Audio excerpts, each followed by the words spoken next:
It's the end of the year, which means it's time for GameXplain's official Game of the Year. And by Game of the Year, I really mean Games of the Year, because I think we collectively had very little overlap, so we're individually doing our top 3 Games of the Year, plus honorable mentions. Should be pretty quick, should be a lot of fun, and let's get to it. Nick, you want to start things off here? What is your third favorite game of 2025? Yeah, so my third favorite game, it's going to go in Nintendo specific, because I have a top 10 list, but I'm going to go specific for Nintendo for this top 3.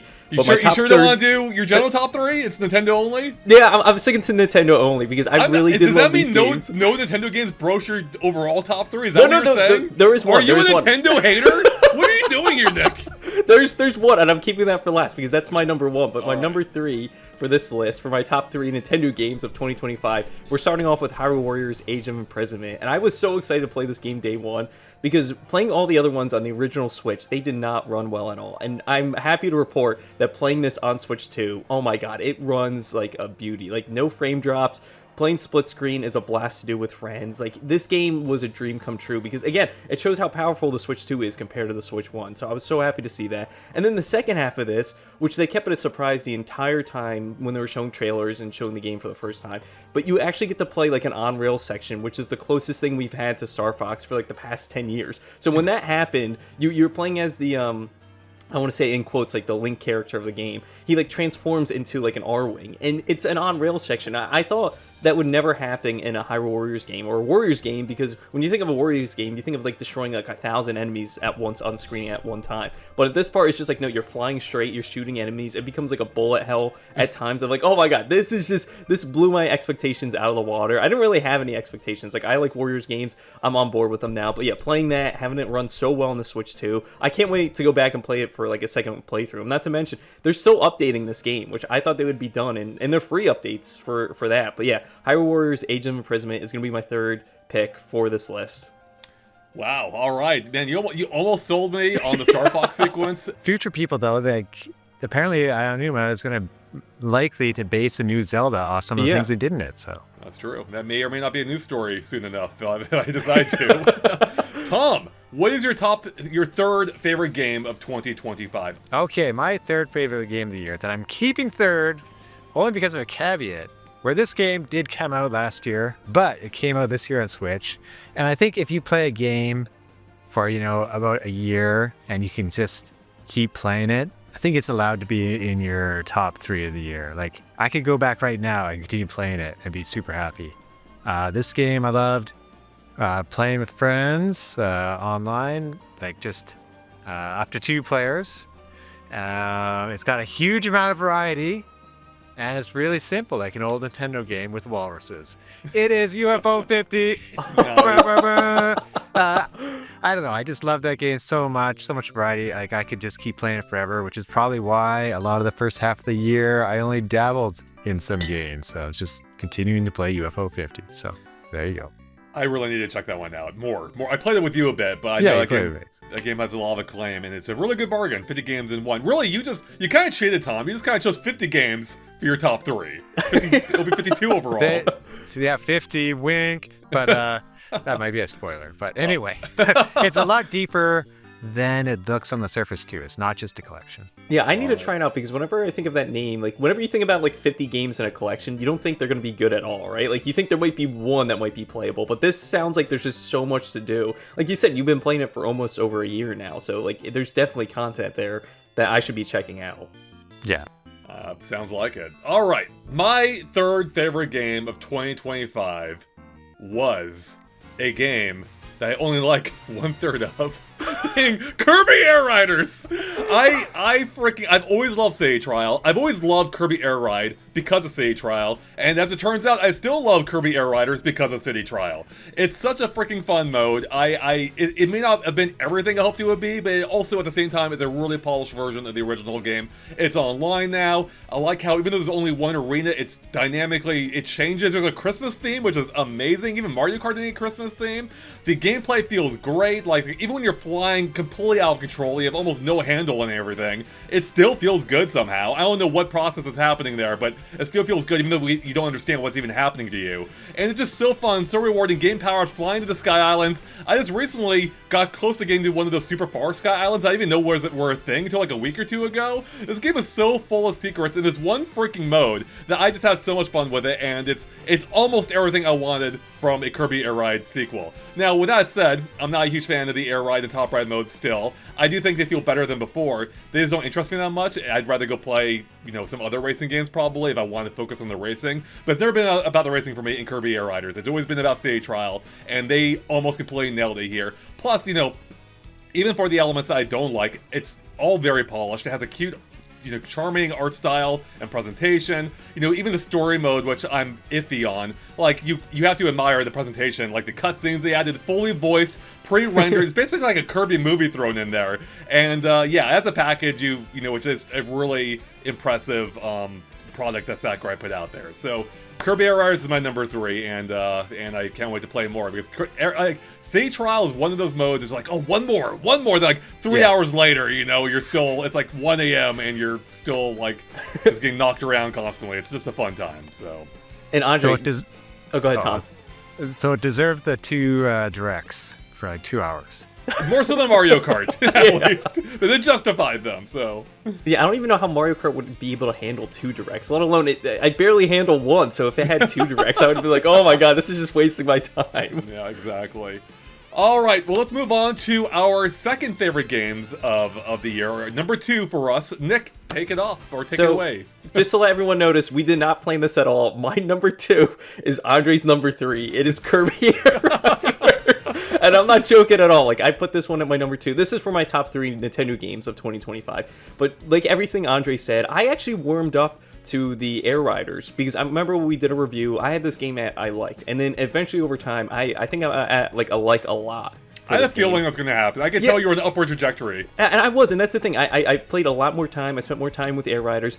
Top Ride, though, I don't know if that's ever going to hook me, because the controls and the camera is just so wonky. And I eventually just put the controller down, and it almost plays itself. But like Air Ride mode, going through those brand new stages, it's like Sakurai put so much detail into some of these maps, and it feels like a roller coaster ride. It was growing up more with roller coasters and enjoying them a lot more, so to play these stages that just feel so energetic and so lively, it's like, oh my god, I want to do another race here. And then City Trial on top of that, it's like, oh my god, like my friends and I just started doing team battles in City Trial, and the funniest thing is, like, we'll all pick one character, so we're all picking like Cappy. We're all just these mushrooms, so on one side it's 8 Cappies versus like everyone else, and it's just a blast to do. And then the last thing to note for Kirby Air Riders, which I'm shocked Nintendo went this far with it, was the customization, because they're usually super strict with what you're allowed to place or what you're allowed to make. But no, if you go into the shop, you're seeing stuff that it looks like it's official. It's like, oh my god, here's this Pokemon, or here's this Pokemon, or here's like a Pyramithra like R-Wing, or not R-Wing, there is an R-Wing too, but like just the amount of creativity that Nintendo let us do in this game,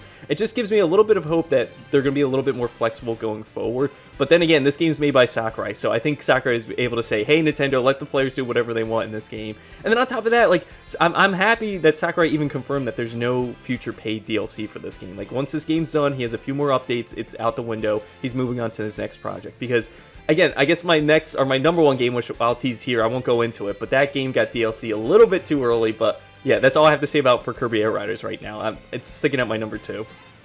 All right, mine was so close to being number 2 as well for Kirby Air Riders that I rearranged mine at the last minute. So we'll have to wait and see what took its place. Yeah. Tom, what's your number 2? Well, I'm going to say, first of all, it seems like my strategy of holding out for Air Riders to play on Switch 2 instead of Mario Kart World is paying off. But maybe I'll see later. Maybe, I don't know.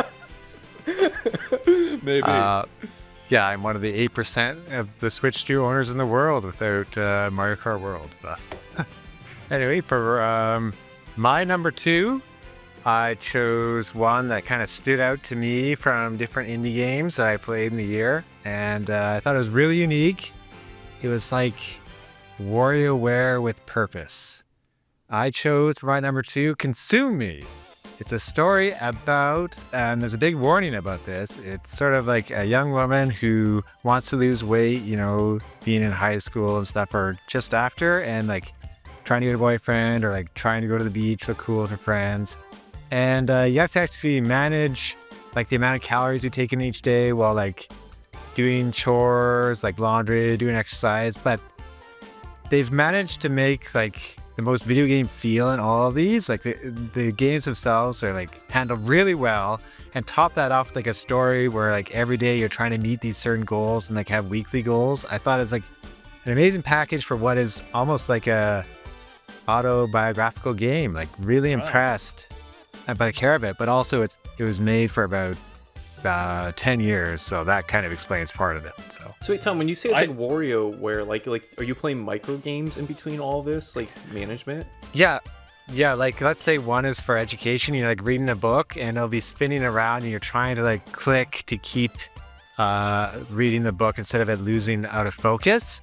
And there'll be like these quick games. So like walking the dog is hilarious. You'd be like, your dog will turn a bit, then you'll turn a bit, and you're like trying to pick up money but avoid dog poo. I mean, or like the one that is really fun is it's like the Resident Evil 4 briefcase almost, but for putting food on your plate with the calories you want each day. But like if it's too much, you can throw one piece to your dog that'll hop in off the side and stuff. That's like, funny. Yeah, there's many games like that in it. So wow, I had not even heard of this. Yeah, I haven't game. even heard of it either. It's single player, I assume, right? It won the IGF Grand Prize, but I think the sales are kind of low.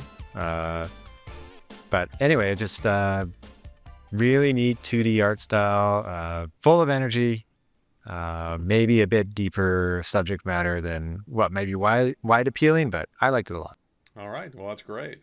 Well, my number 2 is definitely much less of a personal pick, or meaningful pick, I suppose. It is freaking Lego Party, the first good Mario Party competitor I've ever played in my life. To the extent that there are things it does that are better than Mario Party, including the overall presentation. It is so freaking funny. They have these two hosts, which are just amazing. They comment on literally everything in the game. Even remembering things that happen at points during the game, we'll call back to it later on, whether it's like wins or how many, gold bricks you got, which are the game's equivalent of gold stars. And yeah, the mini games are all, brand new, of course, because there's no prior game. So it just feels like almost like a brand new Mario Party, just like with a new flavor and some other really good ideas thrown in here, and it's just a ton of fun. I had a blast playing with my friends. Really easy to set up online. It's cross-platform compatible, so you can play on any system you want. There's apparently a free Switch 2 update coming out in the near future, hopefully. And they're also adding, bonus gold bricks. That was the only thing that held back the game for me was that the lack of bonus stars and that the ending kind of falls a little bit flat because you know who's going to win by the final turn. But it sounds like they're going to fix that too. So this game, ton of fun. I recommend it. If you like Mario Party at all, you definitely should check out this game, especially as, for some people, this game's a little bit less luck-based.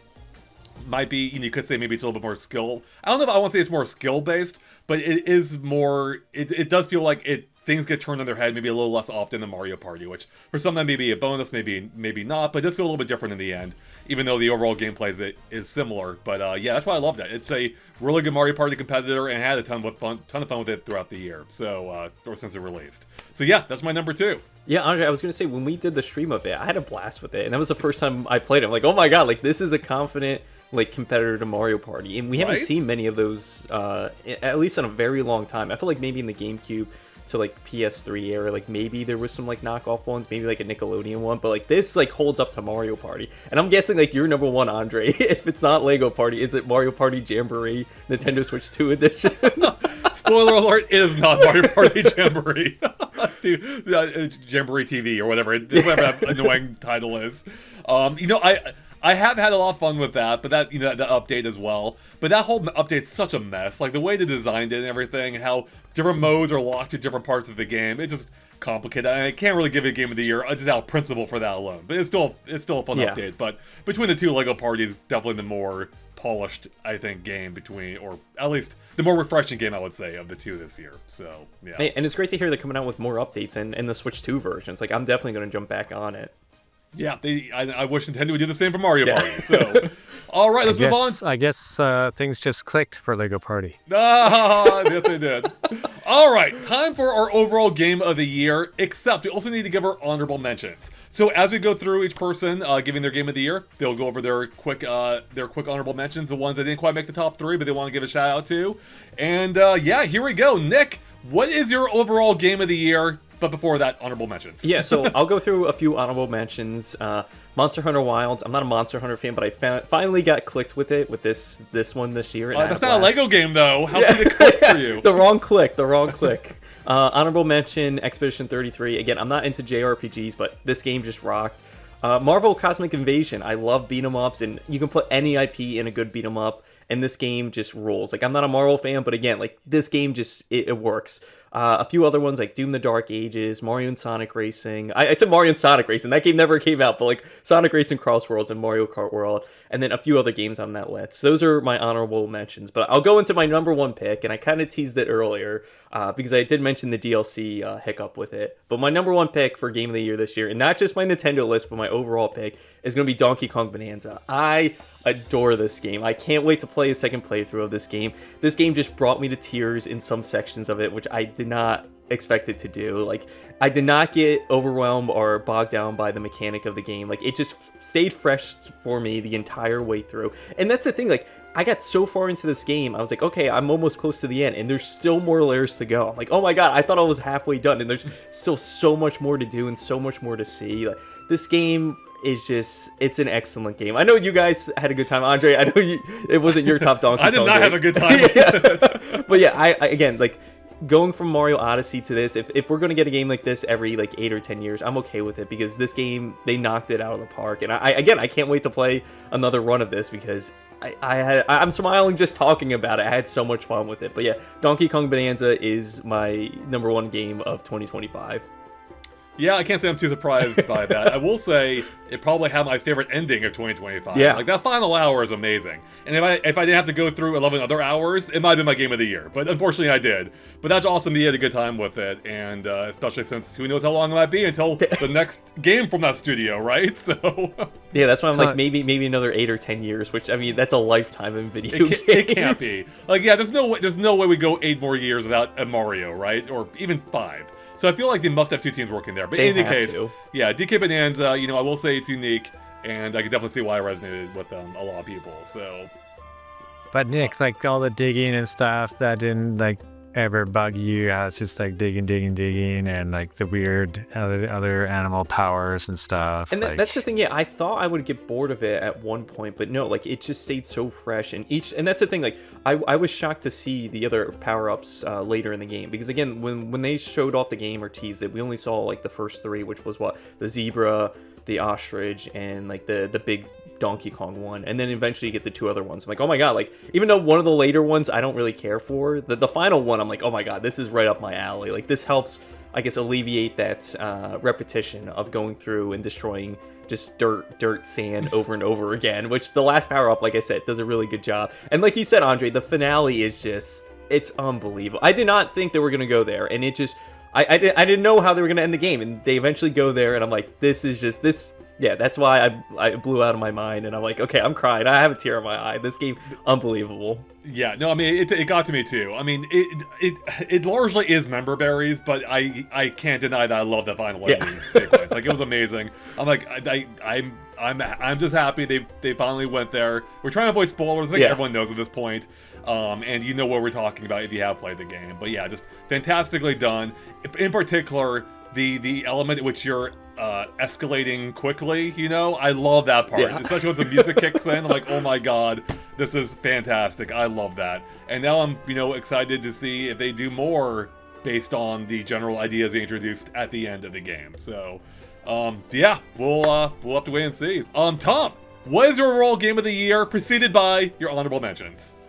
So, honorable mentions, and I'm just gonna do a super quick check first to make sure this isn't a game that is like, I get years mixed up sometimes. But anyway, the older we get, the more decades blend together. They just blur together.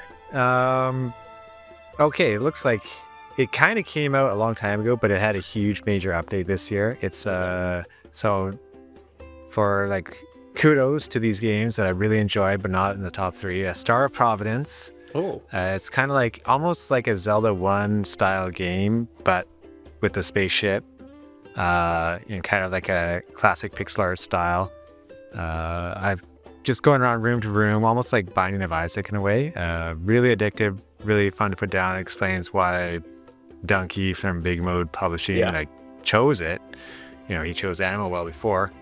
Other ones were a Motion Wreck, kind of another like 8-bit looking game where it's a platformer. You record your movement in one place that it works, then you go to another place where like it wouldn't have been possible to get by, and you play back your movement to get over a jump. That sounds a lot like a game we played at E3 20 years ago, Tom. Being Blinks the cat? I know, it's similar, right? But this time, it's not a cat. But no, it just works really well in this 2D package. I know Blinks, there's been other ones before too, but I was really impressed by the presentation of layout. Like, that was one of the other standout games this year for me. But finally, for my number 1 game of the year, one that kind of brought, I think, some of the most joy, or at least, fun, I find at times, but I do have my problems with it. Donkey Kong Bonanza, also. Yeah. So, enjoyed it a lot. It was a game I chose to go Switch to. I don't know, I would say there are different gameplay ideas in there. It's like, it's not quite the same level as a Mario. And I do find like the digging, gets a little bit tiresome, but I'm impressed by how much I managed to stay on course in the level design, how it guides me. Like, kudos to that. And the pace is so frantic. It's funny. I'm like, did they make this game to compete with TikTok? Like, is that the thing? Like, you got to be catching a banana like every 5 seconds. You want that dopamine hit, and a new TikTok is like that. Was that their strategy? Like, I wonder what that says about how fried my brain is. I got bored for 5 seconds of DK Bonanza. Maybe it's not hitting it even as quick as it needs to for me. Yeah, Tom, it's crazy you bring up like that competition to like TikTok, but I think it's even more noticeable, and this is prior to TikTok, in Super Mario Odyssey. Because like you'll just walk over a rock and you'll just trip. It's like, oh, here's a star. Like I was literally walking, I just found them. But yeah, no, they are very, very common in Donkey Kong Bonanza. Yeah, but at least, they're treated a little bit differently this time around for power-ups. No, but love the different things. Like, love picking up that rainbow chunk and like flying up into the sky and stuff. There's a lot of neat gameplay ideas in there. I hope, and I'll say it was nice that Nintendo didn't just think they have to do a Mario for the new system. Like, they took a risk by doing a Donkey Kong. Like, we could just be getting the same Mario, same game time and time again. So I guess I'll say thanks for taking a chance on a different title for the system. Not to mention, I think they did a great job with incorporating Pauline. Like, it's great seeing like Nintendo work with like a companion character, and we're familiar with Pauline, but like actually having her be like an actual character, I feel like, because she's always been like a secondary character. She's never had the spotlight until this game. And like, oh my god, her and Donkey Kong's relationship is just the best in this game. Like, I think they did a great job with that. Even though it broke the entire timeline? It did. Yeah, we don't know where things are going anymore. It's just like, is Pauline a kid? Or is she like an adult? Like, where does this take place in the time? Like, I have no idea. I did have a lot of fun making my whole theory video about like how this actually may have fixed the timeline in some senses, even though it broke it in other senses. But whether or not that's actually the direction Nintendo's going in, of having Pauline be the granddaughter of the original Pauline, is what my idea is. Same thing with same thing with other characters as well. I don't know if that's the direction they're going in or not. We'll have to wait and see. But yeah, it'll be interesting to see if they even make a sequel to this game, and if they do, what that looks like. Because even the Mario sequels, like, except in rare instances like Galaxy 2, they're all pretty different to the previous one as well. So, and I don't even know how much more they can do with the concept of digging, but maybe they have some more ideas. I don't know. Yeah, you're digging into space or something. Like, I don't know. There's an asteroid coming to Earth, and Donkey Kong has to punch enough of this as an Aerosmith song plays. Yeah. That'd be amazing. I actually want this now. That game sounds amazing. All right. Time for my overall game of the year, plus honorable mentions, and as you may have guessed, DK Bonanza is nowhere to be found here. But I do have to give a shout out to other platformers. I'm a huge platforming guy, which is why I was actually so bummed that DK Bonanza did not resonate with me at all. But others that did, Yooka-Laylee, a super fun game. It took a game that I did not like originally at all, being Yooka-Laylee, and actually reinvented it to the point that I had a lot of fun with it. So shout out to them. Mario Galaxy 1 and 2, they're basically just ports, which is why they're not here in my top 3 officially. If they were, they would obviously be number 1 or 2, number 1 and 2, because they're amazing games that stood the test of time spectacularly. But I think that's kind of cheating. So, and they didn't add a whole lot of content to the game, so that Rosalina book does not count. Also, shout out to Ruffy and the Riverside, a super imaginative 3D platformer that that's really funny, really charming, has this really cool Paper Mario art style. I highly recommend checking it out. It's one of the most unique platformers I've ever played, with its copy and paste mechanic where you copy the attributes of one thing, like lava, paste it somewhere else, like on, you know, wood to burn it, or the ocean to turn it all into water, or lava. It's really cool. Some really unique puzzles in there, and I think it's gotten even better with patches. I haven't kept up too much with it since I beat the game. But yeah, definitely recommend checking that out. Also, gotta give a huge shout out. I couldn't officially put it in my top 3 because it'd be horribly biased. But Carpoon, Tom's own game that Tom has been working for years on, and also is on sale for half off right now, I believe. And if not, I'll edit this out. Half off sale. Go check it out. Link in the description below. But it's so awesome to see Tom's game that he's been working on for literally like a half decade at least, I think, at this point. Finally be finished. It's out there. It's a lot of fun. We did a stream of it. I had a blast with it, as always. And definitely check it out if you have any interest in cars or harpoons. It's a weird crossover there, but I highly recommend it all the same. So And googly eyes. And googly eye. Actually, good point. Absolutely. Googly eyes are key. All right. To my number 1 game of the year. My overall game was Mario Kart World. I love Mario Kart as a series. I don't love every entry in the series, but as a series, I love it. But I was getting sick to death of Mario Kart 8. After 10 years of the same game, even adding double the amount of tracks did not change that for me. I'm like, I'm so sick of the core gameplay, I need something new. And they delivered that with Mario Kart World. The quasi-open world, which you can access in free roam, and how that interlinks the tracks in the way, where you have all these intermission or highway segments, and how that leads to an amazing new gameplay mode called Knockout Tour, where you're literally racing across the world as you're trying to avoid getting knocked out at each leg. Some of the most fun I've ever had in Mario Kart, maybe just short of like some of the best moments I've had in Double Dash's co-op mode. Outside of that, Knockout Tour is amazing, and it's all I played for like the first 3 or 4 months. I've actually come around and racing a little bit more recently, and I've actually been having a lot of fun with that too. But collectively, like, this game was like the breath of fresh air that the series needed, the kick in the butt it needed, you know, in my opinion at least. I know a lot of people wanted more Mario Kart 8. I'm sorry, it's a good game. After 8 years or 10 years, I had enough. And this game, like, it's not just the modes too, or the open world. And also, calling it open world, I think, a lot of people dismiss this game like the open world ruined the game. It's like the open world's barely a factor in this game. It's a side effect of how they design the rest of the game, you know, the routes and the knockout tours. But anyways, they refined so much else about this game. Like, the core handling feels better than ever. Like, in Mario Kart 8, like, getting hit sucks. Like, it really, it feels bad. Because it really slows you down a lot. Whereas in this game, obviously getting hit doesn't feel great either, but it feels much less like you're screwed over completely as in past games. And so I like the refinements they made. The core handling feels great. Going off-road, how it doesn't instantly break your power slide, so you can still stay in it, you know? Also the new jumping mechanics, the stunt system, the jumping stuff. Wall riding, you know, the new items. Kamek is a brilliant new item where, like, it converts all the characters into random minions and then adds new obstacles to the track. It's just, there's so much I can say about this game. And even free roam mode, you know, initially I will admit, like many others, I was disappointed because I'm like, well, there's nothing to do here. You know, there's a big open world, like, who cares? But, you know, once I, like, accepted on its own terms, yeah, it's not a story-based game mode. It's just a, you know, have fun and explore mode and see what you come across. I had a lot of fun with it. Like, I just love driving around and seeing this weird Mario society and how it actually, like, functions, you know, and like what happens here. It's like the most in-depth Mario world we've ever had in a Mario game, you know, and that's actually really cool to see. You can see semi-trucks going around, buses pick up and drop off toads and you know, citizens. You can run into Koopa Troopa pedestrians, you know, or whatever. It's just a ton of fun. I just love going around and exploring the details and it's just seeing what makes this Mario world tick.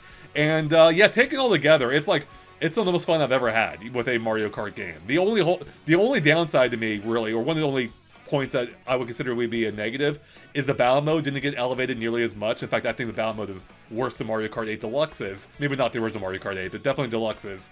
And I wish that they had better embraced the rest of the game spirit for that instead. Other than that, that's my only really mark against the game. And the lack of a Christmas theme because it needs it, like Kirby Air Riders. But yeah, love the game, super fun. I'm still having a blast with it as I play it, every week on our stream, sometimes twice a week, and I can't get enough. So yeah, hats off to the Mario Kart team for finally making another Mario Kart game after 10 years. That got me hooked all over again. And Andre, I will say something that Mario Kart World does better than Tom and I, our top ones, and maybe it might be different. The for Tom, story, but obviously. I was gonna say the music for Mario Kart World, and so that was what I was upset about with Donkey Kong Bonanza. It's like a music-oriented game, but there's only a handful of tracks that come to my mind. I'm like Zebra, like I'll sing that all the time. But when I boot up Mario Kart World, and there's sometimes I played over 50 hours in that game, and there's songs that I haven't even heard before. Obviously, they're like new renditions of older songs, but I'll just play. I'm like, oh my god, here's a Super Mario Land track or song. I'm like, I haven't heard this one before. I'm just, the music No one has, because they've never referenced that game. Exactly, they never reference it. So to get surprises like that just from the music, and on top of that, like the costume design or the different outfits that you can get from getting the foods across the tracks or the world, Yep. I'm like, I love that feature. Again, that's something Donkey Kong has, but I think Mario Kart does better, both the music and the outfits for the characters. Yeah, I don't know how I forgot to mention the soundtrack. It is not just the best of Mario Kart, it might be the best Nintendo game overall. At least, not if you count original soundtracks, because most of the music isn't new. But most of them have been rearranged, so in a sense they kind of are new, and it all sounds amazing. One of my favorite touches is like the intermission music, or like the music how it changes as you approach the next section of a racetrack or of a leg in a knockout tour, for instance. It's amazing, like just the way it transitions from one to the other, and like kind of builds up anticipation for the next segment. It's so freaking well done. And yeah, even just going around free roam, hearing the different music, chime in, like a lot of them are more casual sounding tracks. It just like fits the mood a lot better, and oh man, it's just so good. It's just an amazing soundtrack, and they need to add it to Nintendo Music stat, And it was nice that they actually let us see what songs are actually playing now. When you pause the game, they added in the most recent updates, like, oh, you can increase the volume of the music, and you get to see what's playing at the top right. It's a good point. The game's gotten better since launch. Yeah. Like, they've actually been listening to feedback. They've been addressing and adding new features to the game, including custom items. So, to your point, Nick, if you want to unlock characters, it's easier now than ever. And like I love that they've been maintaining it, and I hope that continues, including DLC hopefully down the line. But even without DLC, had a blast. Game of the year for me. So, all right. Any final thoughts, everyone? Or are we done here? Anything else we need to touch on? I think, Tom, I'm speaking for us again. I wish Andre enjoyed Donkey Kong Bonanza more. I wish I did too. I know. I was so bummed. But yeah, there we go, guys. Our overall top 3 games of the year plus honorable mentions. Again, go check out Tom's Carpoon game, or maybe that way, wherever Tom is, wherever I put him.